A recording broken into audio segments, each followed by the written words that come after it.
What's up, guys? It's Thompson here from the San Jose Earthquakes and Major League Soccer. I normally do these types of presentations in schools as part of the Get Earthquakes Fit program with Sutter Health, but due to the challenging situation we're in right now, I'm bringing it to you virtually. I know it's a tough time. We're all not able to live our lives like we normally would, but I want to encourage you guys to keep staying positive, to keep staying active, and to keep eating healthy. After the first Get Earthquakes Fit virtual presentation, a couple questions have come in. So I'm going to start this presentation by answering them.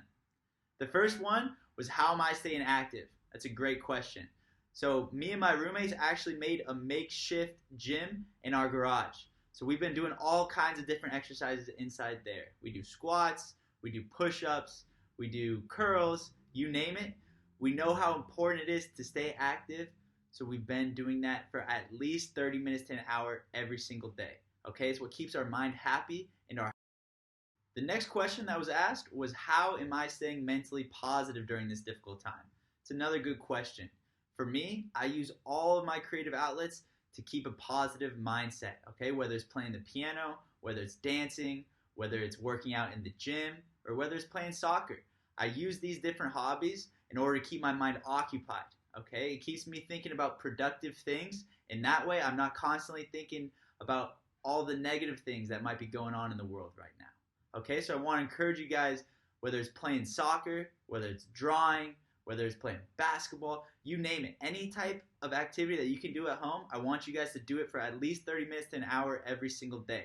Okay, it keeps you occupied, it keeps you feeling productive, and I promise you, it'll make you feel better. The final question that was asked was, how am I balancing sleep and activity? And the answer to that is by having a schedule. Now, more than ever, it's important to have a routine. Okay, it gives you feelings of control in a time where it feels like a lot of things are out of your control. Okay, so try to go to bed at the same time, try to wake up at the same time, and try to get all the things you need to get done at around the same time. Okay, this routine will help you feel like you have structure in your life, and it's very important.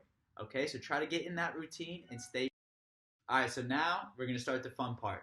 I'm going to show you 3 of my absolute favorite soccer exercises that all of you guys can do at home.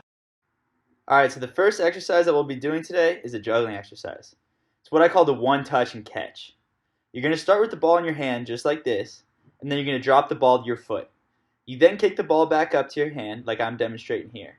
You repeat this movement, keeping track of how many touches you can get in a row without having the ball drop to the ground.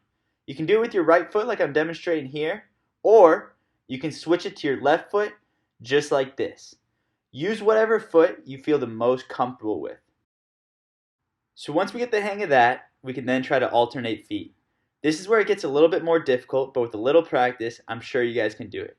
You do the exact same thing as we were doing earlier, but now you alternate feet, so you're using both the right and left foot. How many touches can you guys get in a row without the ball touching the ground? I want to hear about some juggling records in the next virtual Get Earthquakes Fit that I have with you guys. Okay, the next exercise that we'll be doing today is what I call OneTouch Bounce juggling. It's similar to what we just did, but instead of catching the ball with our hands, we're going to let the ball bounce to the ground. For some of you, this may be a little bit more difficult. And for others, this exercise might actually be easier.